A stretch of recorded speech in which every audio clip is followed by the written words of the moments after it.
Next point है नवोदित राष्ट्र तथा उनकी समस्याएं।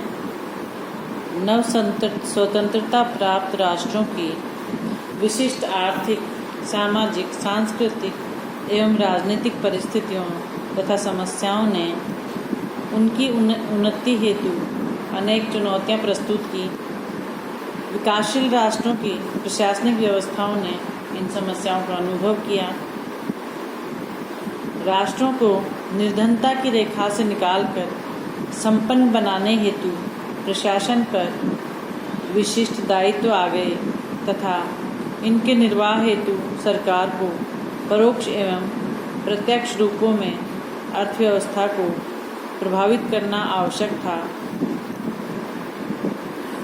पूंजी का अभाव, जर्जर कृषि तथा कृषि अर्थव्यवस्था का आश्रय, अकुशल श्रमिक, निम्न उपभोग एवं विनियोग तथा बचत दर आदि ऐसी प्रमुख समस्याएं थी जो विकासशील राष्ट्र अनुभव करते रहे हैं।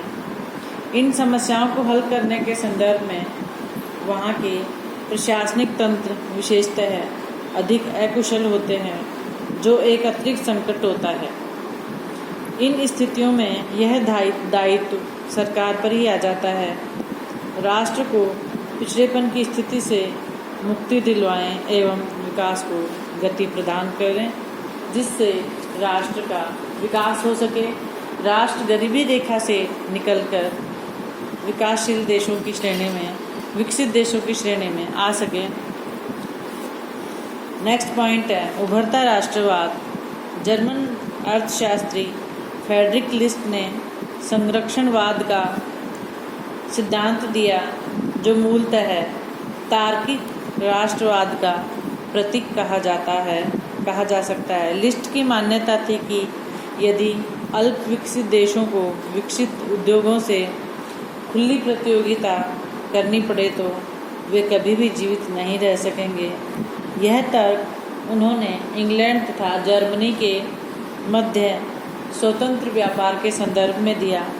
उनकी मान्यता थी कि जर्मनी चूंकि औद्योगिकरण की प्रारंभिक अवस्था में था, इसलिए औद्योगिक राष्ट्र ब्रिटेन से उसका स्वतंत्र व्यापार उसके राष्ट्र हित में नहीं था। मार्क्सवाद का उदय तथा रूसी क्रांति। नेक्स्ट पॉइंट है पूंजीवाद पर सर्वाधिक प्रहार कार्ल मार्क्स ने किया।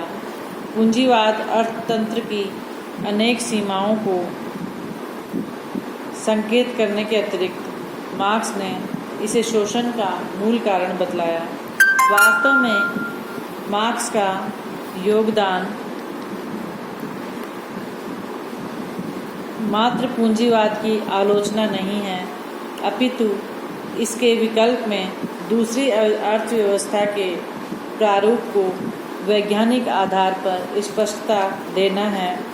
दूसरे शब्दों में कल्याणकारी राज्य की स्थापना पूर्णतः नियंत्रित समाजवादी व्यवस्था तथा पूर्ण अनियंत्रित पूंजीवादी व्यवस्था के